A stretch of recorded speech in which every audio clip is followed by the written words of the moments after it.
सवाल और जो डोनाल्ड ट्रम्प ने जिस तरीके से फिर 24वीं बार बोला है कि जो युद्ध था भारत पाकिस्तान के बीच वो हमने ट्रेड की धमकी देकर रुकवाया था, और ये भी कहा है कि जो कहीं ना कहीं जहाज हैं 5 जहाज गिरे हैं। तो इस तरीके की जो सूचना है डोनाल्ड ट्रम्प दे रहे हैं, अपने देश के अंदर से उस तरीके की सूचनाएं नहीं आ रही और प्रधानमंत्री नरेंद्र मोदी इसका सरकार उसका खुलकर विरोध भी नहीं कर पा रही है। रक्षा मंत्री प्याज छील रहे हैं क्या बरसात में बैठ के? मानसून का सत्र आ चुका है। जो डोनाल्ड ट्रंप ने आरोप लगाए हैं कि मैंने ट्रेड व्यापार रुकवा दिया, देश की सुरक्षा किसके हाथ में है? रक्षा मंत्री के। रक्षा मंत्री कौन है? श्रीमान राजनाथ सिंह जी। तो प्याज छील रहे हैं क्या वो?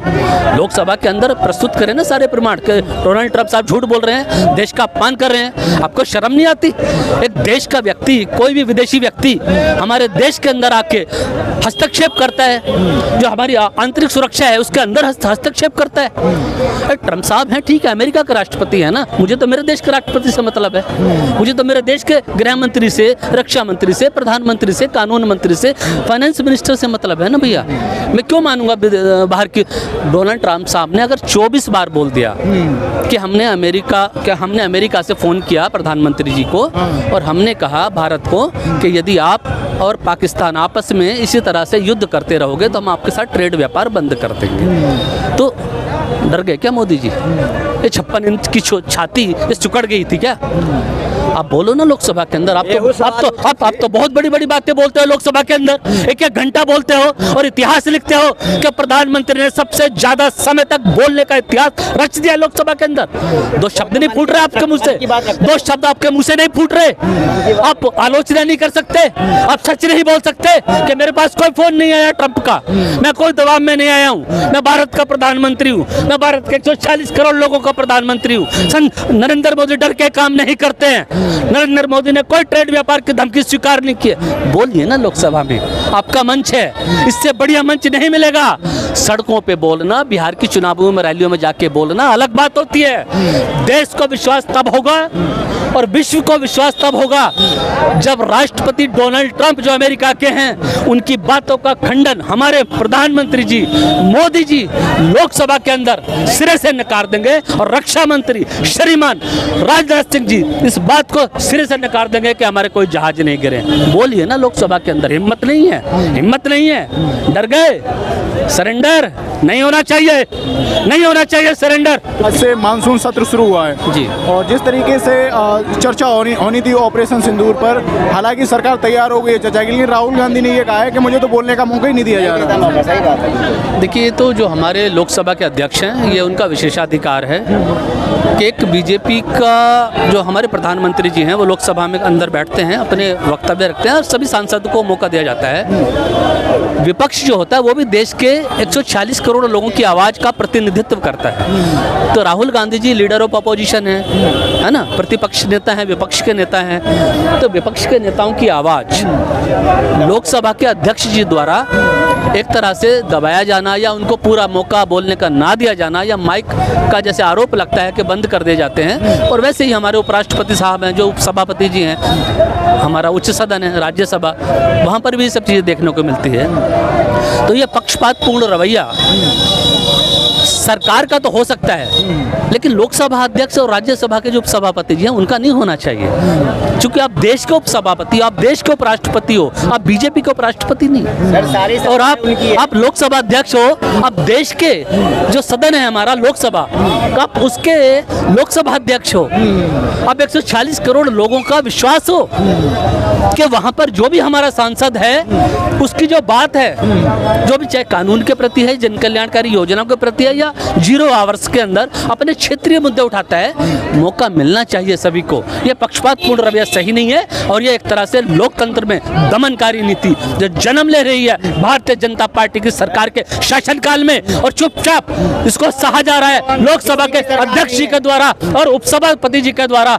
ये दमनकारी नीति सरकार के द्वारा अपनाई जा रही है और दबाव में काम कर रहे हैं उपराष्ट्रपति और हमारे लोकसभा अध्यक्ष। ये गलत है, ये देश को गलत दिशा देने का काम किया जा रहा है। इस देश के अंदर सरकार चुनी है भाजपा को, देश के 40 करोड़ लोगों ने। सरकार नीतियां लेके आती है, सबने स्वीकार किया। आप नोटबंदी तक लेके आए, आपने देश को गुमराह किया। रात को 8 बजे आ गए टीवी पर बोल दिया मैं नोटबंदी कर रहा हूं, और आपने पूरे देश के 140 करोड़ लोगों को गुमराह किया कि मैं नोटबंदी इसलिए कर रहा हूं कि भ्रष्टाचार खत्म, लगाम लगेगी, भ्रष्टाचार खत्म हो जाएगा, आतंकवाद समाप्त हो जाएगा। नोटबंदी करने के बाद दोनों काम में बढ़ावा मिला है, इनमें ज्यादा भ्रष्टाचार को भी बढ़ावा मिला है और आतंकवाद को भी बढ़ावा मिला है। तो देश की संसद के अंदर झूठ बोलना बंद करें माननीय प्रधानमंत्री श्रीमान नरेंद्र मोदी जी। एक अनिरुद्धाचार्य जी का नाम सुना होगा, उनका एक बयान वायरल हो रहा है। उन्होंने महिलाओं के लेकर कहा कि आजकल जो 25 साल की लड़की होती है वो 4 जगह मुंह मार चुकी होती है, बहुत ज्यादा नहीं, मैंने उस पर कमेंट भी किया है। मैंने ट्विटर पे कमेंट किया है कि एक ये कथावाचक की भाषा नहीं हो सकती।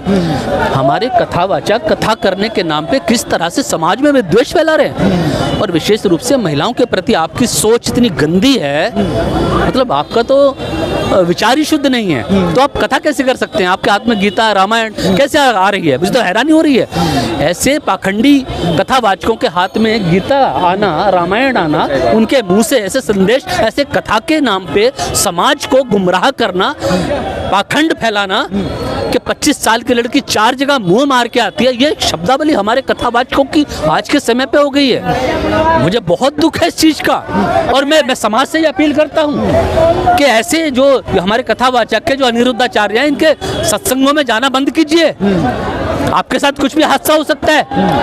अगर जिस कथावाचक की सोच इतनी गंदी है तो उनके अनुयायी कैसे होंगे, उनके सिक्योरिटी गार्ड कैसे होंगे, वहाँ पे सुरक्षा की व्यवस्था कैसी होगी? क्योंकि आपके मन की जो गंदगी है, आपके जो विचार हैं इतने अनैतिक हैं, इतने अप्राकृतिक हैं, इतने विशुद्ध विचार हैं आपके। अरे हम तो बहुत अच्छा मानते थे इनको। एक सेकंड क्या कहना सर, देखिए आस्था जो होता है ना, वो मोहब्बत का और शांति का प्रतीक होता है, चाहे वो किसी की भी आस्था हो। आस्था जब किसी की होती है, या कोई भी मतलब फेस्टिवल हो रहा है या कोई प्रोग्राम हो रहा है, तो लोग उससे जुड़ते हैं, ना कि भागते हैं। अगर जिस आस्था में डर हो इंसान का कि अगर मैं छू लूँ या टच हो जाऊँ तो मैं मारा जाऊँगा, मेरे सामान टूटे जाएंगे, मेरे घर आए, तो ऐसी आस्था कौन सी है बताइए कि जिससे आदमी डर के रहे? हर कोई भी आस्था बताए, हम घुसते हैं, दिवाली में हम जाते हैं, ईद में हम बुलाते हैं, रमज़ान में हम बुलाते हैं, होली में हम जाते हैं। आप ऐसे त्यौहार रखोगे, एकदम सेंसिटिव त्यौहार रखोगे जिसमें लोग थोड़ा सा छुआ जाए, गलती से कुछ हो जाए। अब ये बताइए, प्याज और लहसुन खाने से आदमी का धर्म भ्रष्ट हो जाता है, ठीक है? प्याज लहसुन खाने से इंसान के मन में, पूरा दिन शरीर में, हमें आत्मा में भरे हुए कचरा, हम उल्टी सीधी चीज खा रहे हैं, हम ये खा रहे हैं, वो खा रहे हैं। जिस तरीके के कथावाचक हैं, जैसे सर ने कहा कि इनके सत्संग में नहीं जाना चाहिए, आप सहमत हो? देखिए, सत्संग में जाइए अगर आपको अच्छी चीजें सुनने को मिल रही है, अच्छे ज्ञान जो उन्होंने कहा इस तरीके के विचार रखते हैं, तो जनता को जाओगे तो कोई महिला नहीं जाएगी सर। महिला उल्टा उनका सम्मान नहीं करेगी। अगर इस तरीके से आप बोलेंगे, महिला को ही बोलेंगे कि महिलाएं 4 जगह मुंह लगा के मार के आती है 25 साल की उम्र में, सर सारी महिलाएं, आप एक को देखेंगे तो आप क्या मतलब सारी महिलाओं का वैसा आप ट्रीट कर देंगे, नोट कर देंगे? और सर दूसरा पता है, टोपी, पगड़ी और भगवा से इंसान जो है ना अच्छा नहीं होता है, आस्था नहीं होती उसमें। इंसान की आस्था उसके मन और दिल से होती है। ऐसा नहीं है कि आदमी भगवा पहना हुआ है तो बहुत अच्छा इंसान है, टोपी लगा रखा तो बहुत अच्छा। भाई हर इंसान सेंसिटिव अंदर से हो सकता है। आप उनके पहले उनके साथ बैठो, उनसे दिल से दिल मिलाओ, फिर पता चलेगा इंसान क्या है। नहीं होना चाहिए सरेंडर। तो क्या राहुल गांधी की आवाज भी इसीलिए दबाई जा रही है कि वो इस तरीके के तीखे प्रश्न पूछने वाले थे, इसलिए?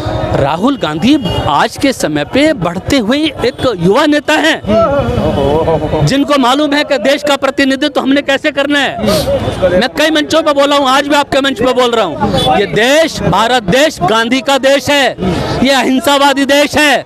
और आज की वर्तमान राजनीति की जो परिस्थितियां चल रही हैं, यहाँ पे फिर से एक बार गांधी की इस देश को जरूरत है राजनीति में। धन्यवाद।